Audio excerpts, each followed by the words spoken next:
So welcome to the JB Media Institute Digital Drop-In. Today we're going to be talking about visual storytelling for today's digital world.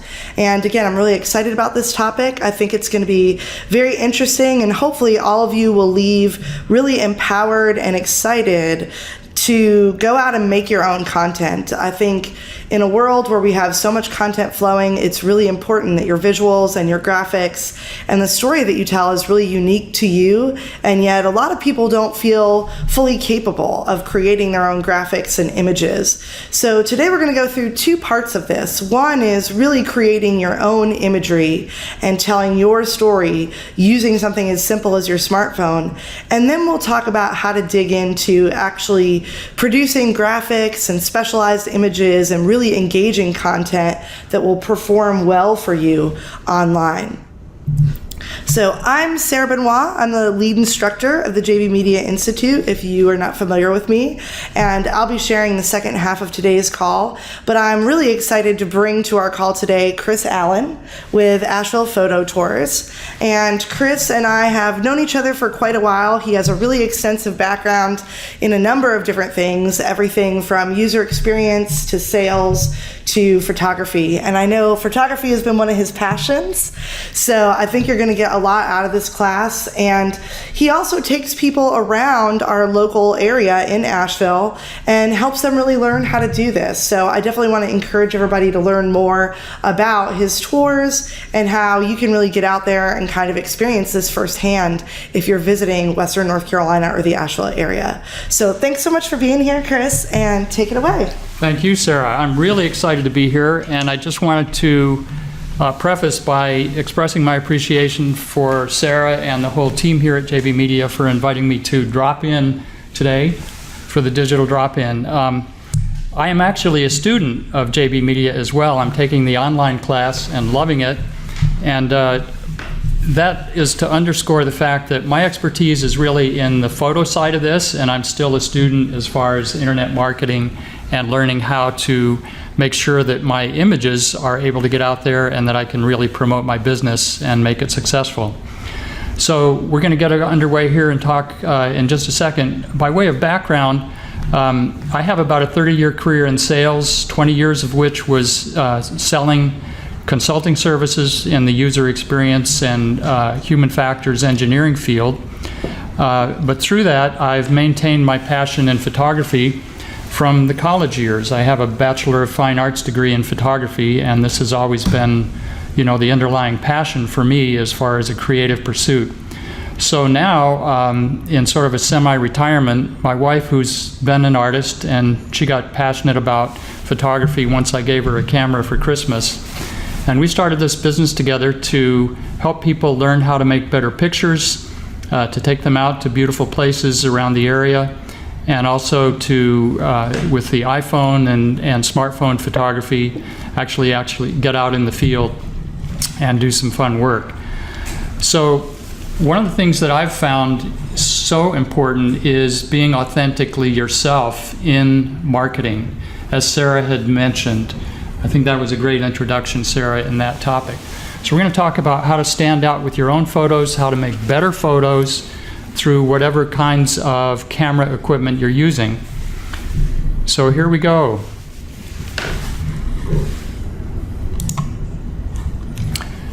So this is kind of a synopsis of what we're going to talk about: image making, what's really behind the lens, some key elements of visual storytelling, smartphone photography, tips and techniques, and then kind of continuing your journey, because I'm hoping that you're going to come away from this presentation inspired and excited about continuing to make your own visual content for your own branding and marketing. So in my experience, what really is behind the lens is you. I've had a long journey in kind of spiritual development through this process of exploring creative development and my sales career. So that's the intersection of business and creativity, photography and spirituality. So I think really what's happening when you make a picture is that you're kind of seeing how you respond to the world around you. You're experiencing it more deeply. When you're starting to take a picture or make a picture, I prefer to say, it's forcing you to look more deeply at what you're seeing, and you're starting to see how you experience the world and try to express that, your feelings, your life experience, your intent, what is your message. These are all things that get expressed through the way that you make your image. What you see is, of course, important, but also how you see it and how you express that and how you turn it into an impactful image. So we're going to talk about those things, but keeping that core perspective in mind, that what you're really doing is having this deeper self-discovery and experience of how you interact with the world. So this underscores again that point. You really are your brand, and you want to be able to express the authentic you with your own images. This is the way you can stand out, the way you can be unique with your own branding and differentiate. So we have an image waiting to come up here. Let's see if it'll... Okay. Well, there is supposed to be an image here, which is actually not Ansel Adams' image. I had the guts to put some of my own images with some of my favorite photographers from my DNA of creative exploration in photography. But Ansel Adams, of course, pretty much everybody knows who he is. But he emphasized also this idea that, you know, the camera or the photograph really can express what's behind in the soul in the photographer themselves. Let me just see I guess if we're we going can to go reload this ahead. really quick. We're going to try to reload the presentation to make sure these photos come in. And let's see.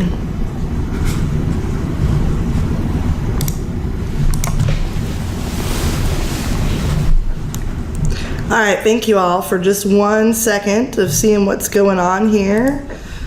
Most of this stuff was loading fine earlier, so it looks like we've just, maybe the internet is a tiny bit slow, so give us just one moment.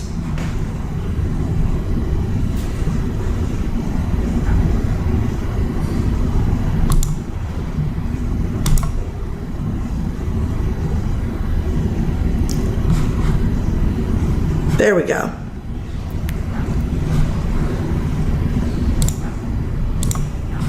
All right, there we go. Sorry about that. Thank you, Sarah.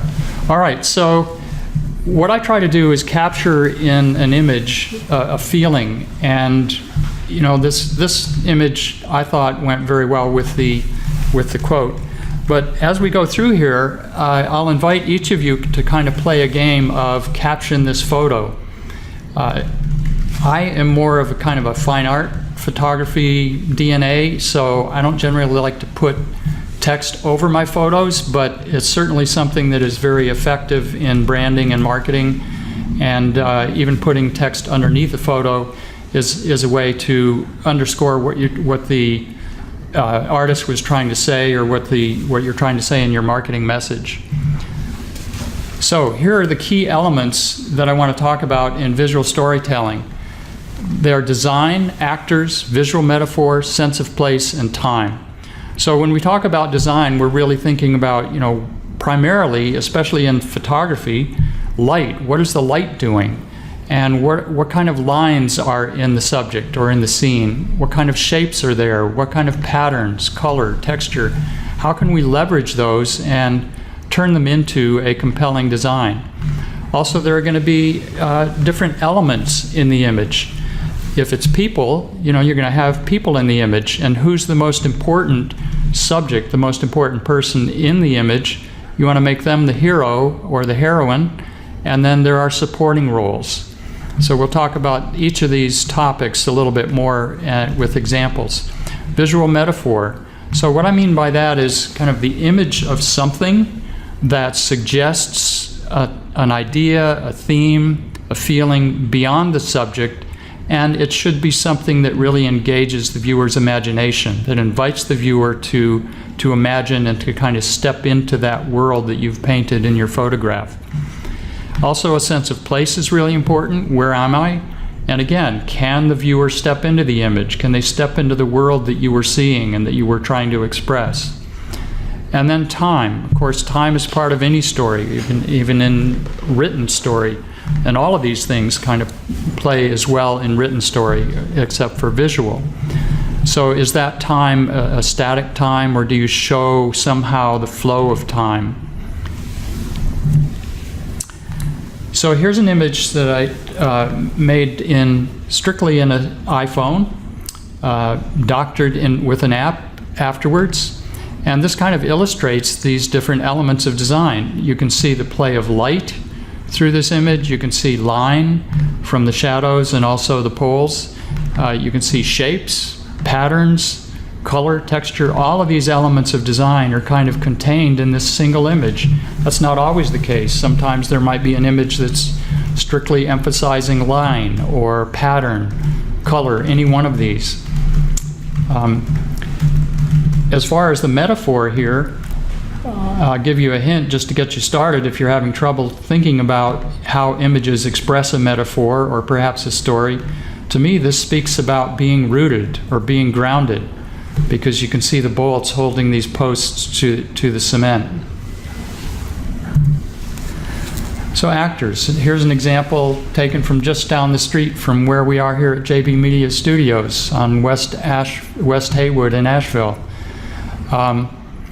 We have obviously a hero, the guy who's walking in front of the window, the heroine, the woman sitting in the window, and supporting roles of the image of the village and deli company, the little shop here.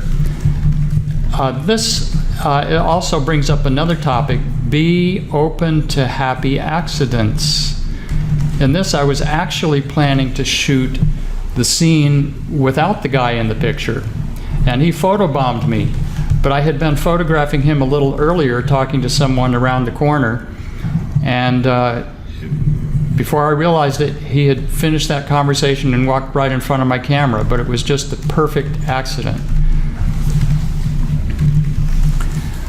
So visual metaphor, this is an example that I think illustrates that point.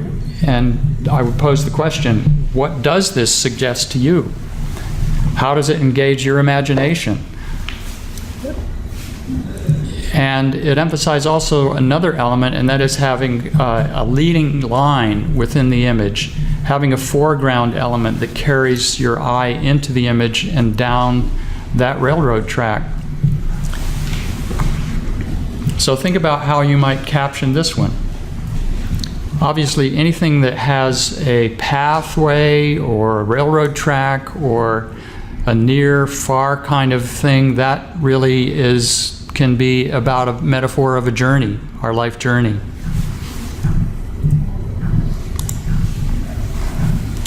And sense of place. Here's an example from the Blue Ridge Parkway on a foggy morning. So where am I? Can I step into this world as the viewer?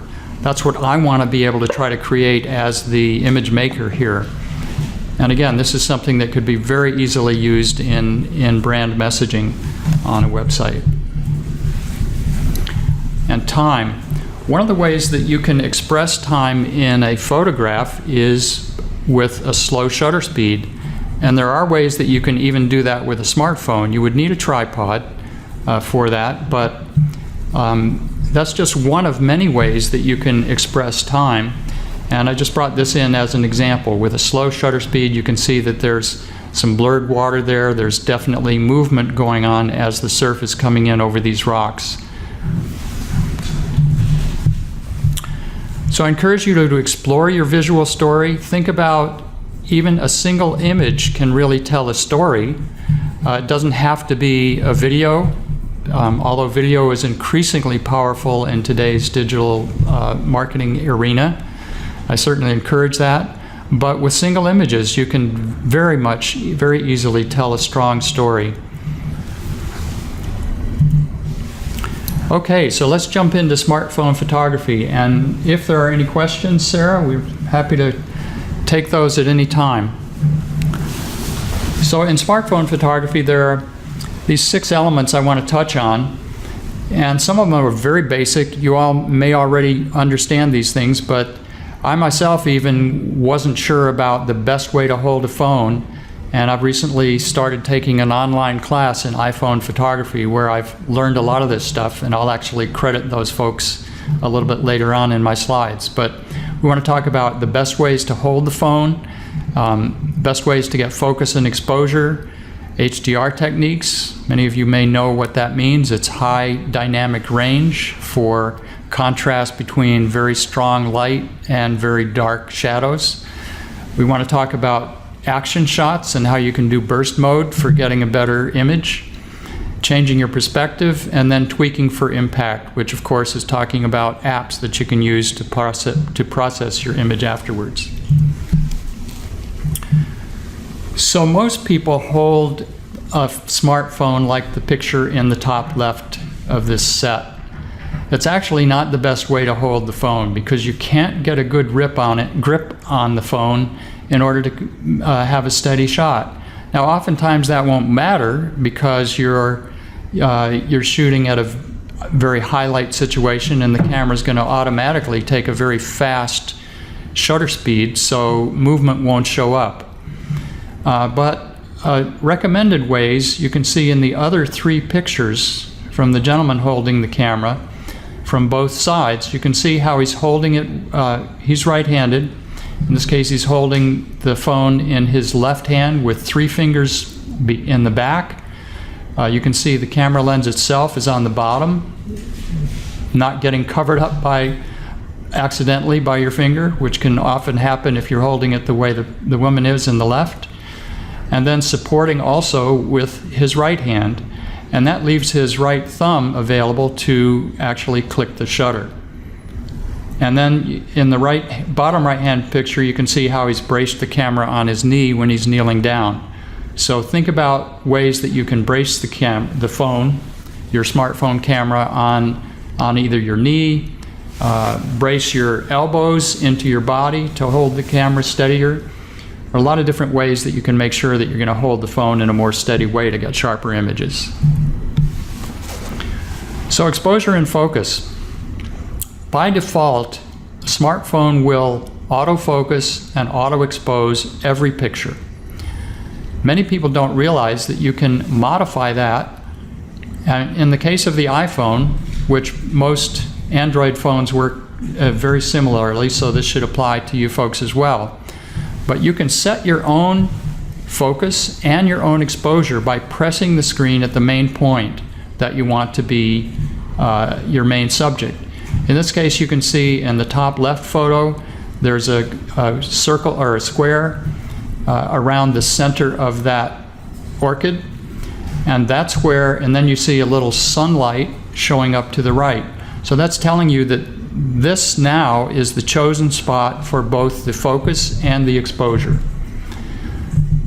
Now you can actually lock that if you want to by pressing and holding for a second. And then that will lock the exposure and the focus, and even if you move the camera slightly, the phone slightly, or the subject moves slightly, that focus is going to stay right on that spot that you set it. And that's called AE/AF lock. It'll actually pop up with that little message in your screen. Auto exposure, auto focus lock.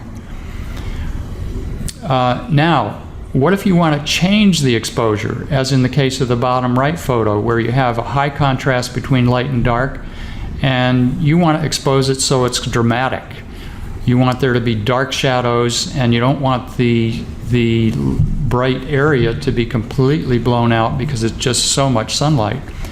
So you can see that there's a vertical bar there with the sunlight symbol, and you can actually scroll with your finger up and down in order to change what the exposure is going to do for that shot.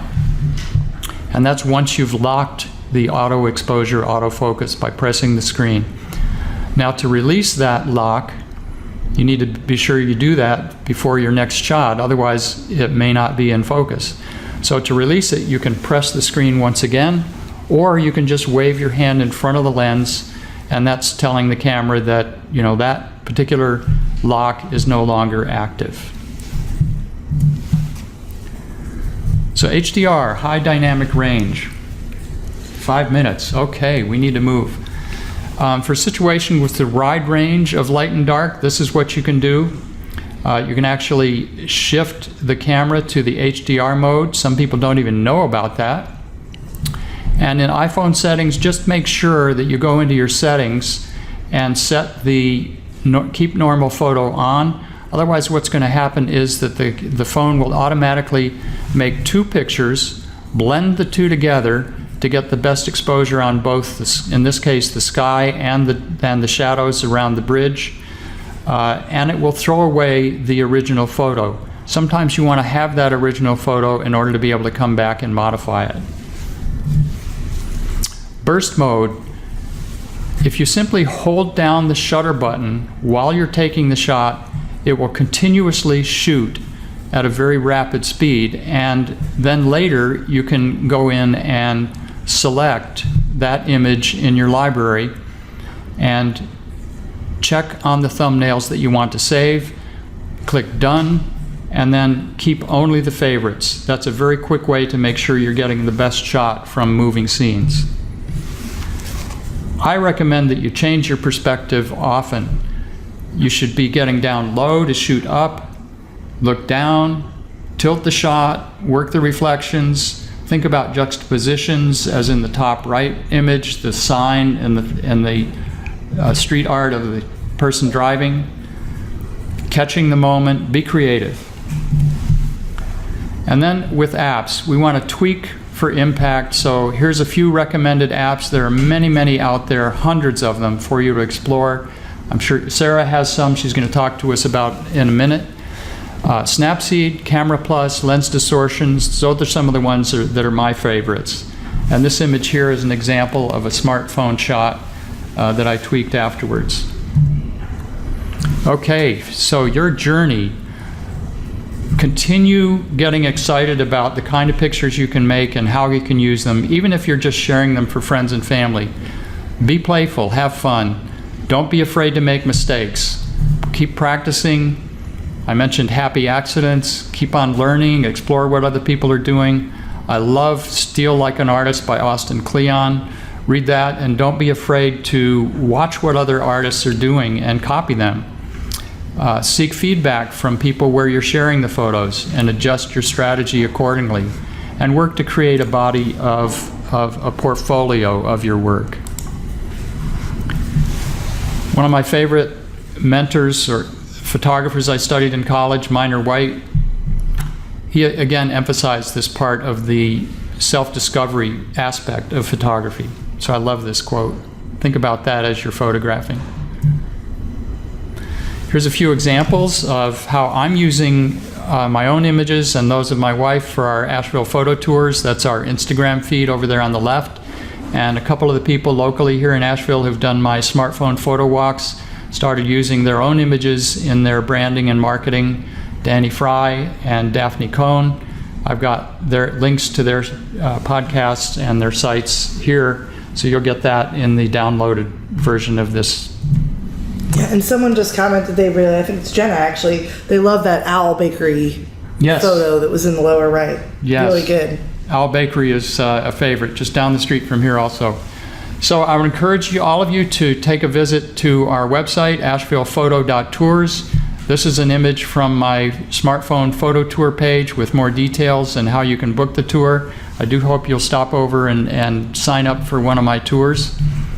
And here's where you can find me, including my phone number and a number of online presences where I am found. So thank you very much, everybody. Awesome, thank you. Thank you, Sarah. Do you have time to stay with us just to see if there's any questions towards Absolutely. the end as well? I'll be awesome. here. So thank you so much for that, Chris. I really appreciate it. I have to say, this entire time I've had an iPhone, I have never known truly what the burst mode is for. I use it, but I now fully understand from a photography perspective why that exists. You know, when that started on the iPhone, I started using it, but I was like, I don't really understand what I'm doing here.